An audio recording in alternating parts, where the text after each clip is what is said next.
తిరుపతి జిల్లా రేణిగుంట మండలం ఏళ్ల తరబడి మనుగడలో ఉన్న బండి బాటను మూసివేయడంతో దిక్కుతోచని పరిస్థితిలో రైతుల కుటుంబాలు. తమ పొలాలకు వెళ్లే బండిబాట మూసివేతతో రైతుల ఆవేదన. పంట కోతకు వచ్చిన వేళ దిక్కుతోచని పరిస్థితిలో రేణిగుంట మండలం విప్పమానుపట్టెడ గ్రామంలో రైతులు పొలాలకు వెళ్లే బండి బాటను కావాలని మూసివేశారని బాధిత రైతులు తీవ్ర ఆవేదన వ్యక్తం చేస్తున్నారు. గ్రామ పరిధిలోని సర్వే నంబర్ 453/6లో ఉన్న తమ పొలాలకు 3 తరాలుగా వినియోగిస్తున్న బండిబాటను ఓ వ్యక్తి రాజకీయ పలుకుబడితో తన అధీనంలోకి తీసుకున్నాడని ఆరోపించారు. ఈ మేరకు పొలాల వద్ద ఏర్పాటు చేసిన విలేకరుల సమావేశంలో రైతులు మాట్లాడుతూ రాజకీయ ప్రభావంతో పట్టాదారు పాస్ పుస్తకం తెచ్చుకొని బండిబాటను మూసివేశారని తెలియజేశారు. అదే దారిని నమ్ముకుని అప్పులు చేసి చెరకు, వరి పంటలు సాగు చేశామని 10 రోజుల్లో కోతకు సిద్ధంగా ఉన్న సమయంలో దారి మూసివేయడంతో పంటను బయటకు ఎలా తరలించాలో తెలియక మానసిక వేదనకు గురవుతున్నామని తెలియజేశారు. ట్రాక్టర్లు, ఎద్దుల బండ్లు పొలాలకు రాకపోకలకు పోయే బండిబాట లేకపోవడంతో లక్షల రూపాయల పెట్టుబడి ప్రమాదంలో పడిందని, తమ కుటుంబాలను పోషించుకునే పరిస్థితి లేకుండా పోతోందని రైతులు కన్నీటితో వాపోయారు. వెంటనే ప్రభుత్వం, రెవెన్యూ అధికారులు స్పందించి పట్టాదారు పాస్ పుస్తకం ఎలా జారీ అయిందో విచారణ జరిపి తమ బండి బాటను పునరుద్ధరించాలని రైతులు ఆవేదన వ్యక్తం చేశారు. తమకు న్యాయం జరగకపోతే ఆత్మహత్య తప్ప మరో దారి లేదని కన్నీళ్లు పెట్టుకున్నారు. ఈ సమావేశంలో విజయ్ కుమార్, లావణ్య, సుబ్రహ్మణ్యం, దొరస్వామిరెడ్డి, శంకర్ రెడ్డి, శాంతమ్మ, రాజేశ్వరమ్మ, శ్రీలత, చంద్రయ్య, పార్థసారథి, మోహన్, విమలమ్మ, అరుణ, వల్లెమ్మ, ఉదయ్, ఢిల్లీ, గీత, హరినాథ్ రెడ్డి, మోహనమ్మ, దుర్గయ్య, గోవిందరెడ్డి, మునిరత్నం, సావిత్రమ్మ, వెంకటేష్, రవిచంద్ర, సూర్యనారాయణ రెడ్డి తదితర రైతులు పాల్గొన్నారు.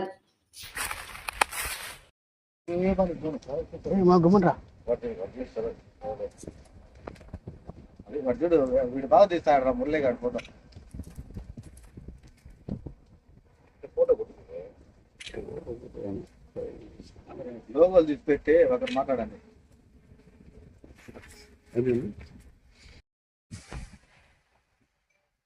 అది రేణుగుంట మండలం విప్పమానుపట్టెడ గ్రామం, సూరపకసం గ్రామానికి సంబంధించిన భూములు ఇవి.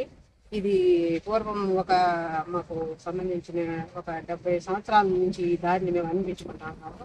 ఇప్పుడు మాకు ఈ దారి పైరు పండించుకునేదానికి ఇబ్బంది చేస్తున్నాం. ఈ దారిలో మాకు చెరుకు పంట వేస్తున్నాం, 5 ఎకరాల భూమి. ఈ 5 ఎకరాల భూమి చెరుకు పంటలు తెచ్చుకునేదానికి మేము ఇబ్బంది పడుతున్నాము. దీని గురించి ఈ సంవత్సరంగా ఈ దారిని లాక్ చేయడం జరిగింది. దీనికి 453/6 అనే సర్వే నంబర్లో 34 సెంట్ల భూమి మేము తాతల కాలం నుంచి మా పూర్వీకుల అనుభవంలో ఉంది. ఈ భూమికి సంబంధించిన దాంట్లో 8 సెంట్ల భూమిని మా వాళ్ళు తనీగా దారికి ఉపయోగించుకుంటా ఉన్నారు.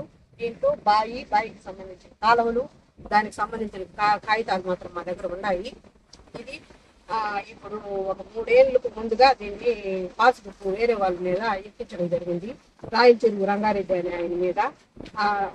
ఆయన పెదరంగారెడ్డి కొడుకు లక్షాధికారి దీన్ని రిజిస్ట్రేషన్ చేసినారు అనేసి వాళ్ళు వాదన.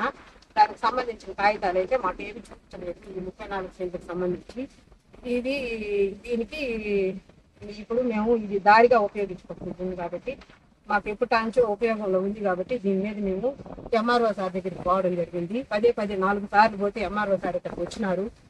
అప్పుడు సురేష్ బాబు సార్ ఉన్నారు, ఈఆర్ఓ సార్ హేమంత్ సార్ ఉన్నారు, కరుణాకర్ రెడ్డి సార్ ఉన్నారు.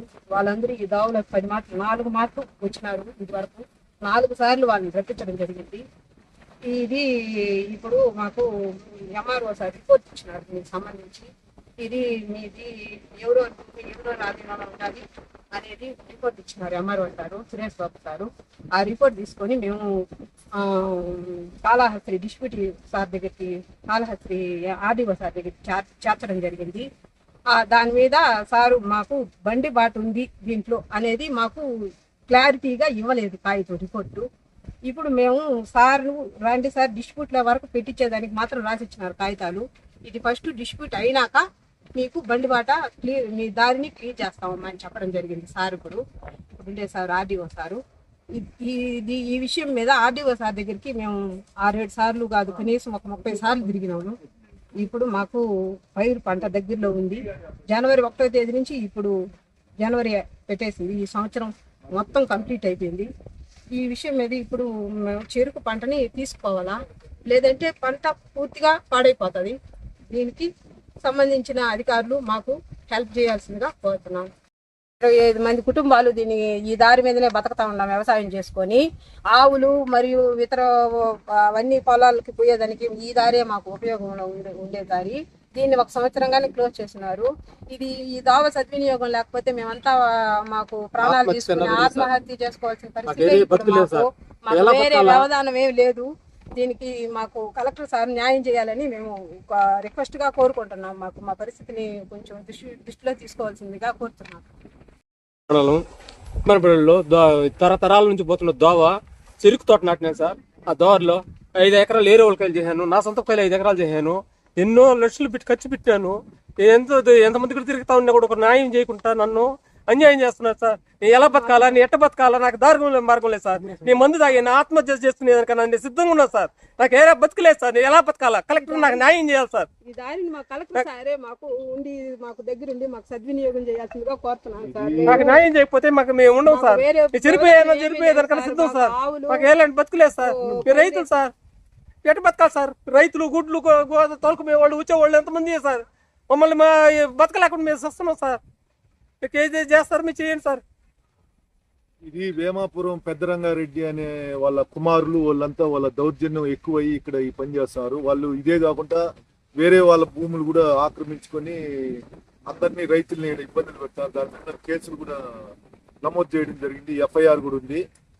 ఇదన్నీ కొంచెం కలెక్టర్ గారు అతను ఈ మీద చర్యలు తీసుకొని కొంచెం ఎవరు పొలాలు వాళ్ళకి అప్పగించి దారి అప్పగించి న్యాయం చేయాలని రైతులంతా ఇక్కడ ఈరోజు ప్రార్థిస్తున్నాం సార్. కలెక్టర్ గారు తప్పకుండా న్యాయం చేయాలని కోరుకుంటున్నాము. మీ దృష్టికి ఆల్రెడీ గ్రీవెన్స్ సెల్ లో ప్రతి ఒక్కటి ఇచ్చాము. RDO సార్ దగ్గర కూడా ఉంది, అందరి దగ్గర ఉంది. కానీ రైతులు ఇబ్బందులను మీరు తొందరగా తక్షణమే చర్యలు తీసుకోవాలని కోరుతున్నాం. కలెక్టర్ రావాలి సార్. మా దారి కాడికి కలెక్టర్ వచ్చి మాకు న్యాయం చేయాలి సార్. నేను ఆత్మహత్య కన్నా రెడీ సార్. నేను ఎంతమంది ఉన్నా సార్. నేను చనిపోయేదానికన్నా సరే మాకు బతుకులేదు సార్. ఇంతకు మించే